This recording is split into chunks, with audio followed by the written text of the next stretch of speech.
പെട്ടെന്ന് തോന്നിയ ഒരു തോന്നലിൻ്റെ പുറത്ത് ഈ കഴിഞ്ഞ വെള്ളിയാഴ്ച രാത്രി ഞങ്ങൾ എറണാകുളത്ത് നിന്ന് പാലായ്ക്ക്, അതായത് വീട്ടിലേക്ക് പോയ ഒരു ചെറിയ മിനി വ്ളോഗാണ് കേട്ടോ ഇത്.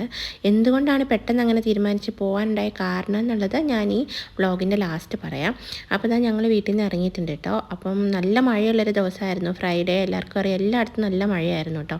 തിരുവാങ്കുളം ഭാഗത്തൊക്കെ നല്ല ബ്ലോക്കായിരുന്നു. അപ്പോൾ ഞങ്ങൾ തിരിച്ചു പോന്നാലോ എന്ന് വരെ വിചാരിച്ചു. അങ്ങനെ ഞങ്ങൾ പോയി എന്താ പറയുക, ഈ ഒരു നഗരത്തിൻ്റെ തിരക്കുകളിൽ നിന്നൊക്കെ മാറി ഗ്രാമപ്രദേശത്തേക്ക് കയറി കഴിഞ്ഞപ്പോൾ തന്നെ എന്തൊരു ഡിഫറൻസ് ആണല്ലേ. എറണാകുളം എന്ന് പറയുന്നത് നമുക്കറിയാം, രാത്രി 2 മണിക്കോ 3 മണിക്കോ ഇറങ്ങിപ്പോയാൽ പോലും എറണാകുളം ഒരിക്കലും ഉറങ്ങാറില്ല കേട്ടോ. പ്രത്യേകിച്ച് കാക്കനാട് ഏരിയ ഒക്കെ എപ്പോഴും ഭയങ്കരമായിട്ട് പകൽ പോലെ തന്നെയാണ്. സൂര്യൻ ഉണ്ടാവില്ല എന്ന് മാത്രമേ ഉള്ളൂ, അതുപോലെ വെട്ടവും വെളിച്ചവും ഒക്കെ ആയിരിക്കും. പക്ഷെ നമ്മൾ ഇങ്ങോട്ടൊക്കെ വരുമ്പോഴത്തേക്കും നമുക്ക് ആ ഒരു ഡിഫറൻസ് ഭയങ്കരമായിട്ട് ഫീൽ ചെയ്യും.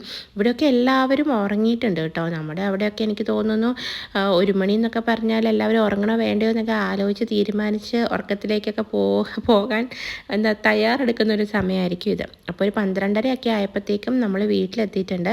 ഞങ്ങൾ വരും എന്ന് വീട്ടിൽ പറഞ്ഞിട്ടുണ്ടായിരുന്നില്ല, ഒരു സർപ്രൈസ് ആയിട്ട് പോയതായിട്ടോ. കാരണം അവിടെ അമ്മയുടെ ബർത്ത്ഡേ ആയിരുന്നു, ഫ്രൈഡേ ആയിരുന്നു. പക്ഷെ അന്ന് വർക്കിംഗ് ആയതുകൊണ്ട് ഞങ്ങൾക്ക് പോകാൻ പറ്റിയില്ല. അപ്പോൾ ഞങ്ങൾ അന്ന് രാത്രി തന്നെ പോയി. പിന്നെ പെട്ടെന്ന് എന്താ പറയുക, ടയേർഡായിട്ടുണ്ടായിരുന്നു, കയറി കിടന്ന് ഉറങ്ങി. ഇതിപ്പം സാറ്റർഡേ മോർണിംഗ് ആണ് കേട്ടോ. മോർണിംഗ് എന്ന് പറഞ്ഞാൽ ഞങ്ങൾ ലേറ്റായിട്ടാണ് എണീറ്റത്, ഒരു 9:30 ആയി. പിന്നെ ഇതാ നമ്മളുടെ നോർമൽ പറമ്പിൽ കൂടെയൊക്കെ ഒന്ന് ഇറങ്ങി എല്ലായിടത്തും ഒന്ന് പോയി. അതിനുശേഷം ഞങ്ങൾ പാലായ്ക്ക് പോയി. എന്താ പറയുക, പുളിമൂട്ടിൽ പോയിട്ടൊരു അമ്മയ്ക്കൊരു ഗിഫ്റ്റ് വാങ്ങാൻ വേണ്ടിയാണ് ഇരുന്നത്. അപ്പോഴാണ് ഈ ഒരു പവിത്ര സിൽക്സ് എന്ന് പറഞ്ഞിട്ടുള്ളൊരു പുതിയ കട കണ്ടു കേട്ടോ. നല്ല കടയാണ്, ഒരുപാട് കളക്ഷൻസ് ഉണ്ട്, നല്ല കസ്റ്റമർ സർവീസാണ്. എനിക്ക് ഒത്തിരി ഇഷ്ടപ്പെട്ടു.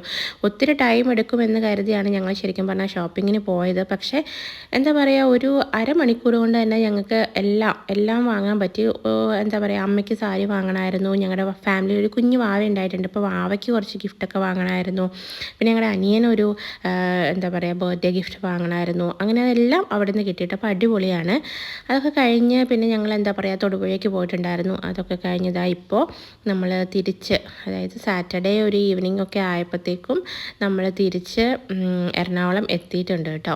ആക്ച്വലി എറണാകുളം എത്തിയിട്ടും നമ്മൾ നമ്മുടെ ഫ്ലാറ്റിലേക്ക് അപ്പാർട്ട്മെൻറ്റിലേക്ക് എത്താൻ കുറച്ച് സമയം എടുത്തു. കാരണം ഞങ്ങൾക്ക് വേറെ കുറച്ച് പ്ലാൻസ് ഒക്കെ ഉണ്ടായിരുന്നു. അപ്പോൾ നല്ല മഴയായിരുന്നു കേട്ടോ. ശരിക്കും പറഞ്ഞാൽ റോഡ് പോലും കാണാൻ പറ്റാത്ത രീതിയിൽ നല്ല മഴയായിരുന്നു.